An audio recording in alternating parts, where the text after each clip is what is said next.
ప్రకృతి వ్యవసాయం అనే దానికి నాకు 4 రంగాలలో 4 గురువులు. సాహిత్య రంగంలో నారాయణ రెడ్డి గారు, ఆధ్యాత్మిక రంగంలో చిన్నజీవ స్వామి గారు, అట్లాగే వ్యవసాయ రంగంలో పెద్దలు పాలేకర్ గారు. ఇలా గురువుల యొక్క మార్గనిర్దేశకత్వంలో నా ప్రయాణం సాగుతుంది. నాకెవరైనా అడిగితే, సార్ మీకు ఏది బాగా ఇష్టం అంటే నా పశువులతో గడపడం అని చెప్తాను నిర్మోహమాటంగా. నా భార్య పిల్లల కంటే, కుటుంబం కంటే కూడా పశువులంటే అంత ప్రేమ. ప్రకృతి వ్యవసాయం అనే పదం కూడా బహుశా తప్పేమో. ప్రకృతిలో వ్యవసాయం అనేది మనిషి ఇంటర్వెన్షన్, మనిషి యొక్క ప్రమేయం లేకుండా ఏదైతే కొనసాగుతుందో అడవులలో, అది ప్రకృతి వ్యవసాయం. మనమంతా చేస్తున్నది ఏదో ఒక పద్ధతిలో. నేనైతే పాలేకర్ గారి పద్ధతి, ఇంకొక పద్ధతిలో చేస్తున్నారు. ఆ పద్ధతికి నేను నా దగ్గరకు వచ్చిన వాళ్ళకు తెలుసు పెట్టుకున్నటువంటి వ్యవసాయ విధానం ఏమిటంటే ఆధ్యాత్మిక ప్రకృతి వ్యవసాయం. ఆధ్యాత్మికతని మేము చేసేటువంటి సాగులోకి చొప్పించుకొని, ఎందుకంటే మళ్ళీ నాకు సాహిత్య రంగంలో అన్నమాచార్యుడు గురువు, అన్నమాచార్యుడు ముందే చెప్తాడు ఈ మాటని 400 ఏళ్ల క్రితం. ఇప్పుడైతే 450-500 ఏళ్ళు అయింది.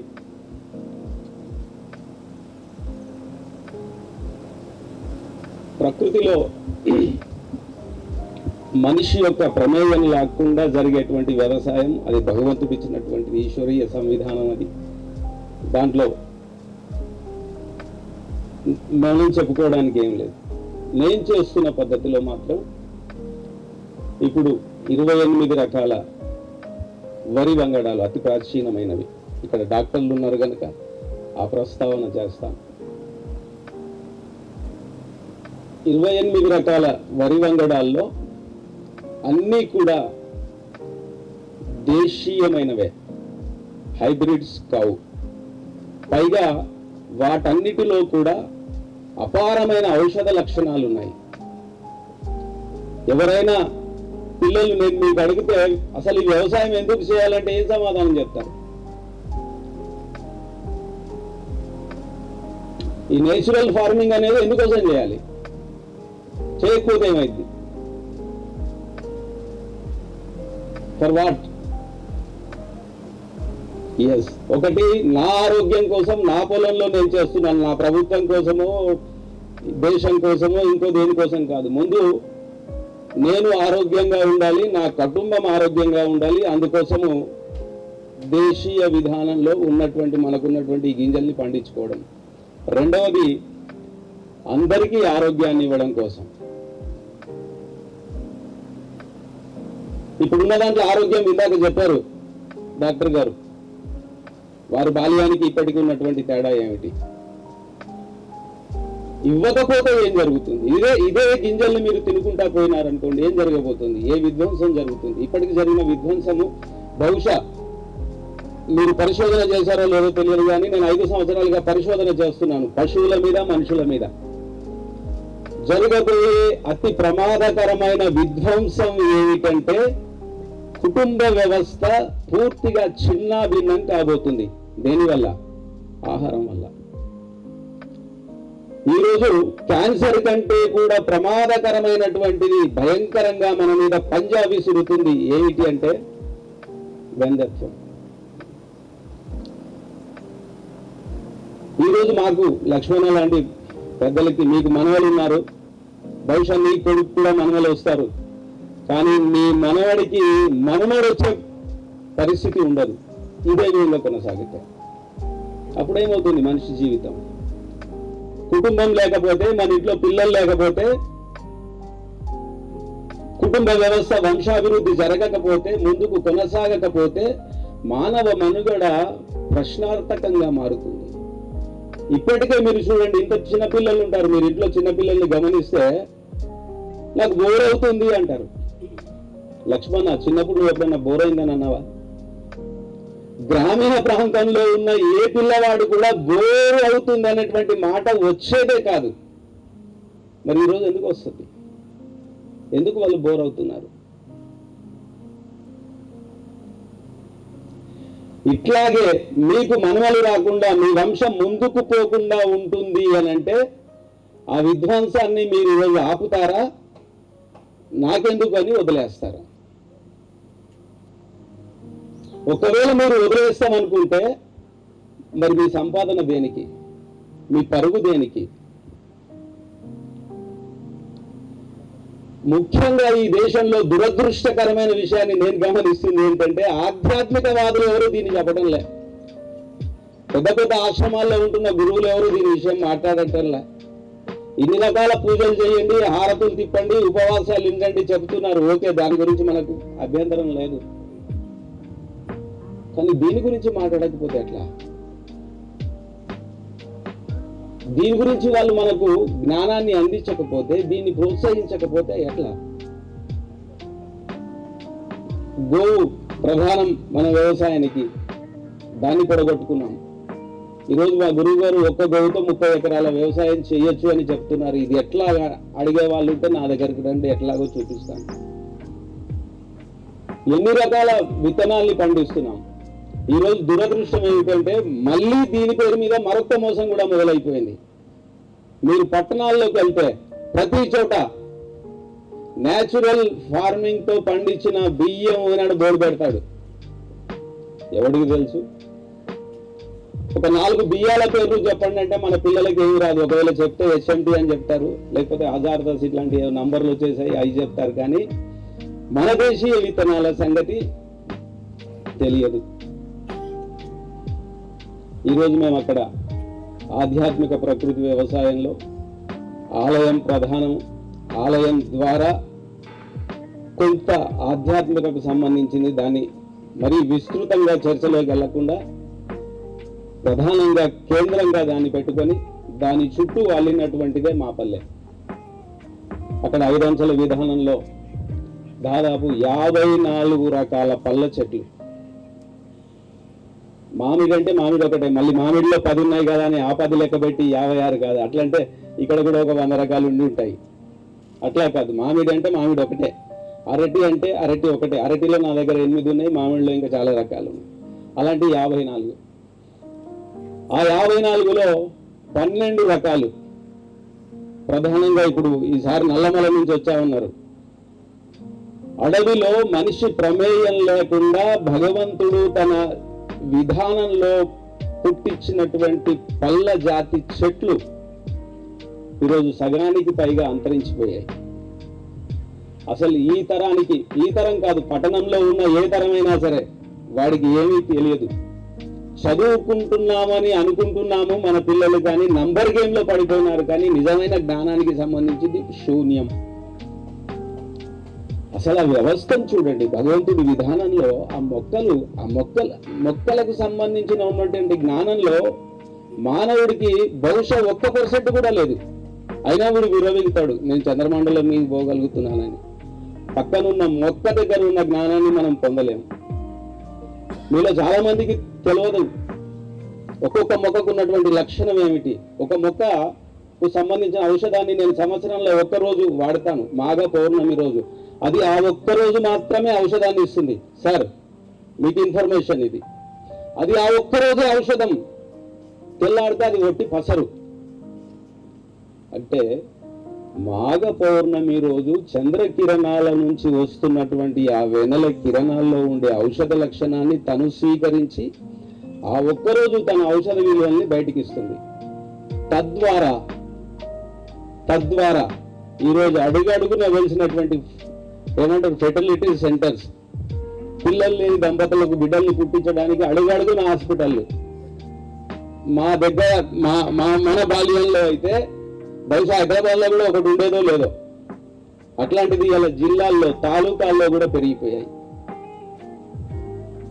ఆ మొక్క ఆ 1 రోజు ఇచ్చేటువంటి ఔషధం ద్వారా 70% మంది దంపతులకి గత 5 సంవత్సరాలుగా మేము ఈ ఔషధాన్ని ఇస్తే పిల్లలు పుడుతున్నారు. రూపాయి ఖర్చు లేదు.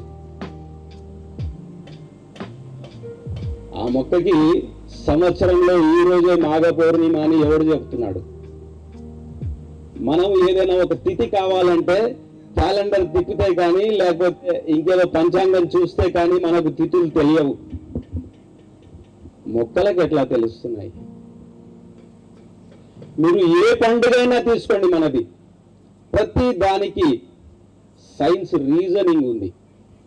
అది ఫలానా రోజు, మీరు దసరాని తీసుకోండి, దసరా దశమి నాడు వస్తుంది.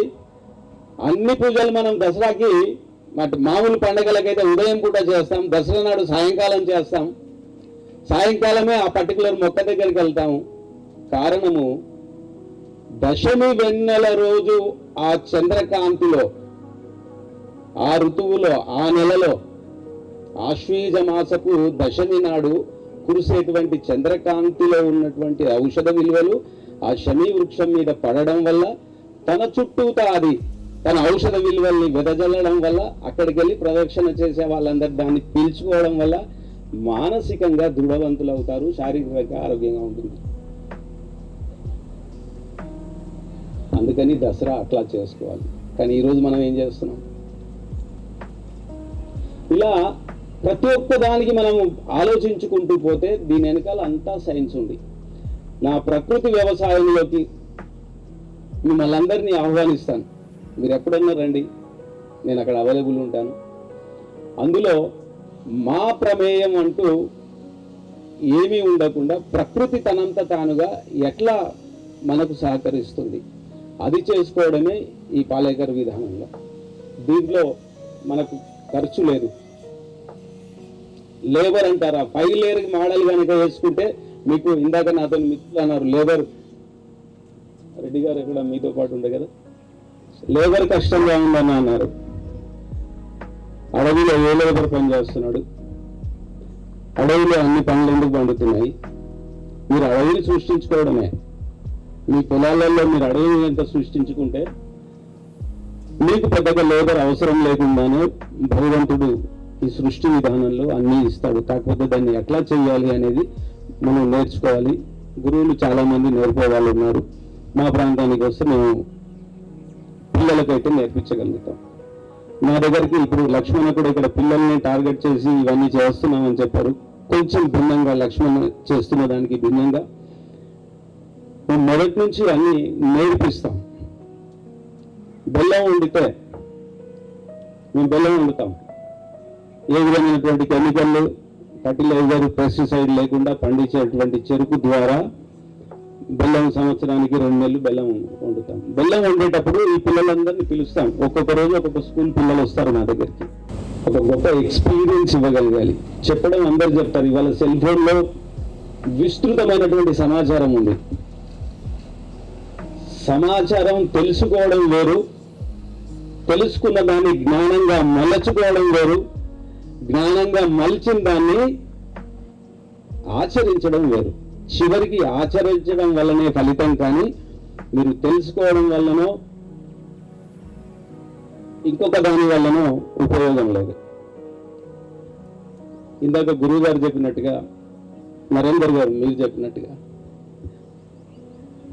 ఇన్ని జరుగుతున్న విషయాలు, మన చుట్టూ ఇంత విధ్వంసం జరుగుతుంది, కానీ ఎవరికి వాళ్ళని ఏమీ పట్టనట్టు వెళ్ళిపోతున్నాం. అలా జరిగినప్పుడు దీన్ని ఎవడు కాపాడాలి? ఎవడో ఒకడు రావాలంటే ఆ ఎవడో ఒకడు మనం ఎందుకు కాకూడదు? తల్లిదండ్రులకి శివాజీ అని పేరు పెట్టగానే పూర్వకమోసింది చప్పట్లు కొడతారు. కానీ వాళ్ళ ఇంట్లో మన్మటి రూపంలో ఒక శివాజీ పుడితే ఎవరా బుద్ధి లేదారా, పడైపోతున్నామని మనమే అంటాం. మన ఇంట్లో శివాజీ పుట్టకూడదు, పక్కింట్లో పుట్టాలి. మనం ఆ పని చేయకూడదు. మా వ్యవసాయ విధానంలో లాక్డంగానే ఒక పసుపుని పండిస్తున్నాం. అన్ని ఔషధ విలువలతో కూడిన వాటిని ప్రధానంగా అంతరించిపోతున్న పనుల మీద దృష్టి పెడుతున్నాం. భగవంతుడు భౌగోళికమైన పరిస్థితులకు అనుగుణంగా ఏ ఏ ప్రాంతాల్లో ఏ మొక్క పెరగాలనేది ఆయన శాసనం. అది మనం మన దగ్గర మన పక్కన ఆరోగ్యకరమైనటువంటి అడవి జీడి పండు అనుకోండి. అడవి జీడి ఎంతమందికి తెలుసు? జీడి పండు 1, 2, 3, 4 ఇక్కడ ఉండొచ్చు, ఇక్కడ ఉన్నాయి. ఎంత గొప్ప ఔషధం అది. సంవత్సరంలో ఒకసారి అది డిసెంబర్ జనవరి నెలలో వస్తుంది. అప్పుడు తింటే నరసింహారెడ్డి అన్న, దొంతి నరసింహారెడ్డి అన్న, అప్పుడు తింటే మళ్ళీ సంవత్సరం వరకు మనకు దగ్గు రాదు, జలుబు రాదు. ఒక్క సీజన్లో ఆ పండు తింటే 1 year వరకు. అంత గొప్ప ఔషధ విలువలు ఉన్నటువంటి వాటిని ఈరోజు మనం ముఖ్యంగా అడవులలో అయితే ఈ పోడు వ్యవసాయం పేరిట మొత్తం విధ్వంసం చేశారు. అదొకటి కాదు, ఈ ప్రాంతంలో చిటిమిటి పండు అని ఎవరన్నా ఉన్నారా? చిటిమిటి పండ్లు అవి కూడా మనకు శీతాకాలంలో వస్తాయి. అద్భుతమైనటువంటి ఔషధ విలువలు ఉన్న పండు ఈరోజు కనబడుతున్నాయా? ఇంకొక విషయం ఏంటంటే, ఆ చెట్టుని మిగతా చెట్లలాగా ఇక నుంచి పీక్కపోయి ఇంకో దగ్గర పెడదామంటే అది ఉండదు. అది 2 రాళ్ల మధ్యనే మొలుస్తుంది. దాన్ని మీరు తీసి ఇంకో దగ్గర పెట్టడం కోసం ప్రయత్నం చేస్తే అది తనకు తానుగా ఇంత ఓటం ఉంటారు కదా మన మనుషుల లోపల అంతరంగంలో ఉండేవాడిని, అది అలాంటి మొక్క తనకు తాను భయంతో చచ్చిపోతుంది. అది మీరు ఇక్కడ ఇందాక చూశాను, లజ్జ అనే ఒక మొక్క ఉంది, దాన్ని ఏమంటారు? టచ్ మీ నాట్, రాజవంతి. సో దాని అత్తిపత్తి, కానీ దానికి అద్భుతమైన పేరు మాత్రం లజ్జ. సిగ్గుతో ముడిచుకుపోయేదనేటువంటి అర్థంలో సంస్కృతంలో దాన్ని లజ్జ అంటారు, ఇంకొక దాన్ని అతి లజ్జ అంటారు. 2 మూలంలో టచ్ చేయగానే అది ముడుచుకుపోతుంది. ఎంత అద్భుతమైనటువంటి లక్షణాలు ఉన్నటువంటి మొక్కల్ని భగవంతుడు మన చుట్టూ పెట్టాడు. మీలో ఎంతమందికి ఎక్స్పీరియన్స్ ఉందో తెలియదు. అడవిలో ఇంకొక మొక్క ఉంటుంది అడ్డతీగ. మన కాలు పొరపాటుని దాని మీద పడితే అది ఒక రసాయనాన్ని వెదజల్లుతుంది. అది పీల్చుకుంటే 8 గంటల పాటు మనకు అనస్థీషియా ఇచ్చినట్టు బాడీ పనిచేస్తుంది, కానీ మైండ్ పనిచేయదు. తిరుగుతూనే ఉంటాడు వాడు అడవిలో. ఇంత సృష్టి భగవంతుడు ఇన్ని వైవిధ్యాలతో, ఇన్ని జీవులతో ఆనందంగా గడపమని మనల్ని పంపించాడు. మనకంటే ముందే అవి ఉన్నాయి, వాటి తర్వాత మనం వచ్చాం భూమిపైకి. మనం ఒక్కొక్క దాన్ని విధ్వంసం చేసి, లేకుండా చేసి మనమే బతకాలనుకుంటున్నాం. కానీ అలా బతకడానికి అవకాశం లేనే లేదు. భూమి ఎప్పుడెప్పుడు మానవుడు భూమిని విధ్వంసం చేస్తూ పంచభూతాలని నష్టం కలిగిస్తున్నాడో అప్పుడప్పుడు తనను తాను సవరించుకుంటుంది. 1400 కోట్ల పైచిలకు భూమి వయస్సులో ఎన్నో మహోత్పాతాలు,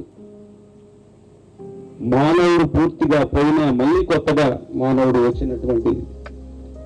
కాకపోతే మనకు బాధ ఏంటంటే, మనం చూస్తూ ఉండగా ఈ విధ్వంసాన్ని ఆపలేకపోతున్నాం అనేటువంటి ఒక బాధ. వీటినన్నింటినీ కాపాడుకోవాలనేటువంటి ఒక చింతన. 40 మంది ఉన్నారా, 4 ఉన్నారా అని కాదు. ఈ 40 మందిలో 4 అయినా ఇక్కడ పెట్టినటువంటి విత్తనాలలోకి వెళ్ళి ఆ విత్తనాలను మళ్ళీ రక్షించుకునేటువంటి విధానానికి మనమందరం పూనుకుంటే ఎక్కువ కాలం కాదు. కరోనా వచ్చి మనకు చాలా నేర్పించిపోయింది. కరోనా నష్టం చేసిందా, లాభం చేసిందా అంటే నాలాంటి మూర్ఖుడు మాత్రం లాభమే చేసిందని చెప్తాడు. కనీసం మనిషికి తెలిసి వచ్చింది, నువ్వు ప్రకృతిలో సుప్రీం కాదు, నువ్వు ప్రకృతిలో భాగం మాత్రమే. నువ్వు నియంత్రణ కావు, ప్రకృతిని నియంత్రించలేవు అని కరోనా మనకు నేర్పింది. దాని తర్వాతే ఇంతమంది ఇప్పుడు ప్రకృతి వ్యవసాయం మీద పడ్డారు. అంతకుముందు పిలిచి మాట్లాడితే వాడు వచ్చేవాడు కాదు. ఇప్పుడు మీటింగ్ పెడితే వస్తున్నారు. సరే, వాళ్ళు వెళ్ళి చేస్తున్నారా లేదా వేరే విషయం, కానీ ఆసక్తి చూపిస్తున్నారు. ఎక్కడ దొరుకుతాయని. విజయరామ్ అనే మహానుభావుడు ఒక చిన్న షాప్ పెడితే మీరు సాయంకాలం ఉదయం వెళ్ళి చూడండి, కిక్కిరిసిపోయి ఉంటుంది. 2 లోపలికి వెళ్ళి బయటకు వస్తే కానీ 2 లోపలికి వెళ్ళలేరు. ఎందుకంటే అక్కడ నమ్మకంతో కూడినటువంటి గింజలు దొరుకుతున్నాయని ప్రచారంలో ఉండడం, ఆయన అంత నమ్మకంగా వాటిని అందించడం. మిగతా చోట్ల బోర్డు ఉంటుంది కానీ అందులో ఉన్నది నిజమా అనేది ఎవరికి తెలియదు. నిజంగా మన దగ్గర ఏముంది? మీరు బియ్యాన్ని చేతులు పెట్టుకొని ఇది ప్రకృతి ప్రకారంలో పండించారు, లేకపోతే ఇది రత్నచోడు, ఇది రాజమూడి, ఇది మాపిల్ల జాంబా, ఇది బహురూపి, ఇలా ఇన్ని పేర్ల బియ్యాన్ని చెప్తే ఎవరు గుర్తుపడతారు? నోట్లో వేసుకుంటే కూడా చెప్పలేని స్థితి కొన్నిటికి. కేవలం నమ్మకం. ఆ నమ్మకాన్ని రైతు పూర్తిగా అదే నమ్మకంతో పనిచేయగలిగితే డబ్బుకు కొదవలేదు.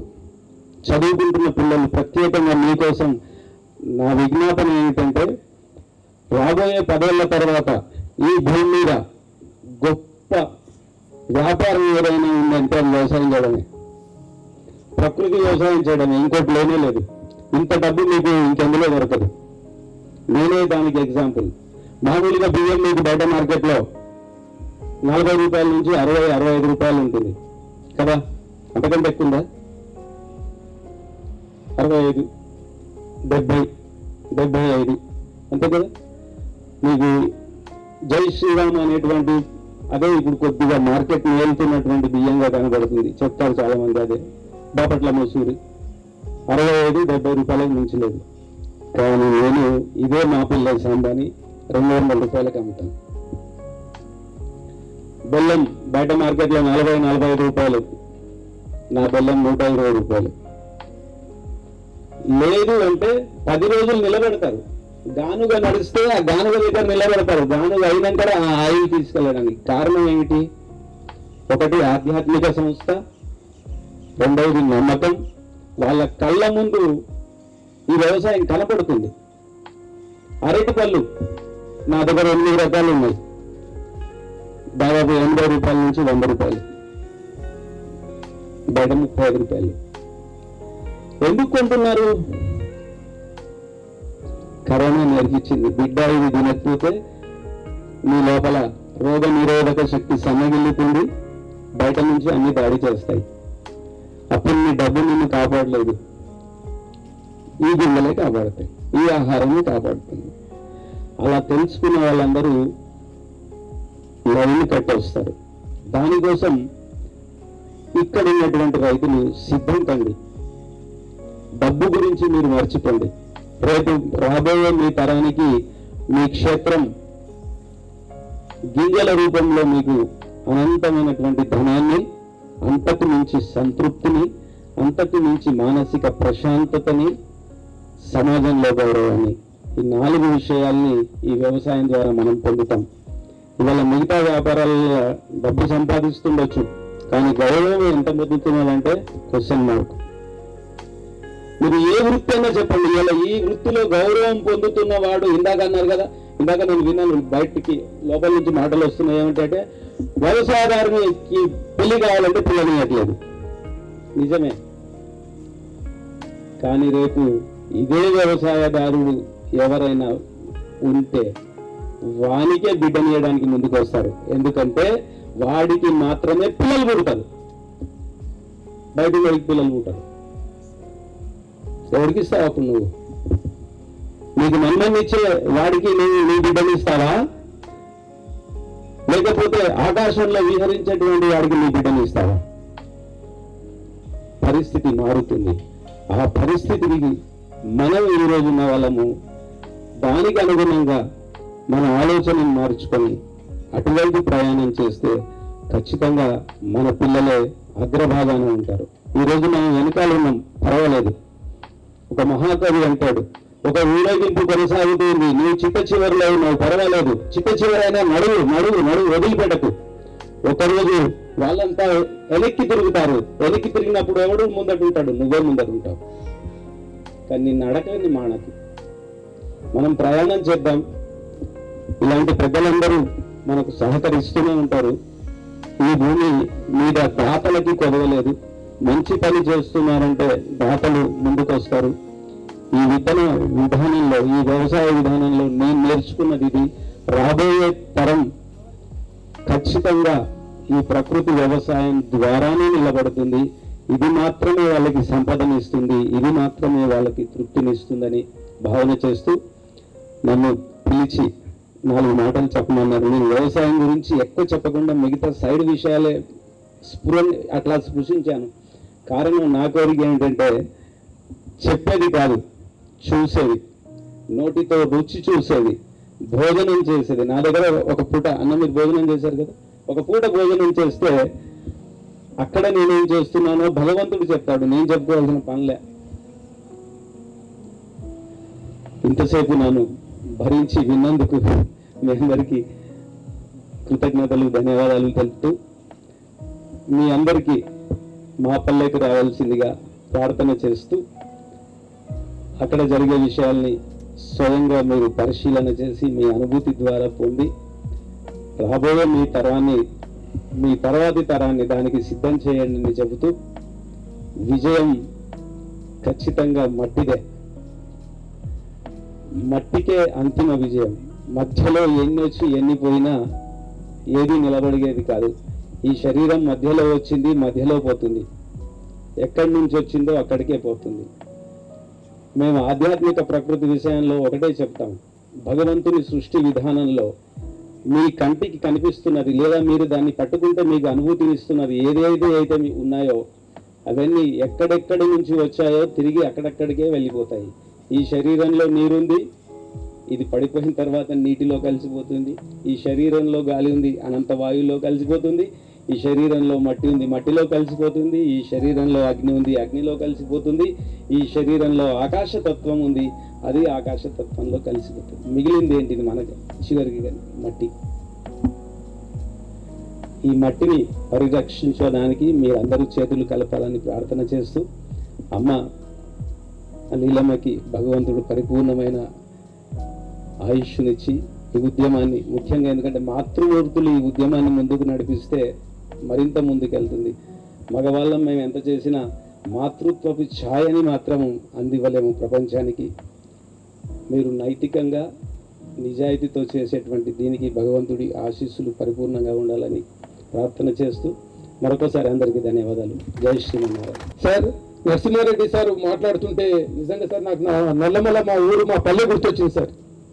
చిటిముట్టి పళ్ళు, అసలు ఆ మాట చెప్తే నాకు చిన్నప్పుడు మేము చిటిముట్టి పళ్ళు, జాన పండ్లు, పరికి పండ్లు, నకిర పండ్లు, మామిడి పండ్లు అసలు చెప్తూ పోతే అసలు లెక్కనే లేదు సార్. ఉడుము అసలు ఇవన్నీ కూడా ఇప్పుడు ఇక్కడ మన తులసిరావు గారు ఉన్నారో లేదో నాకు తెలియదు.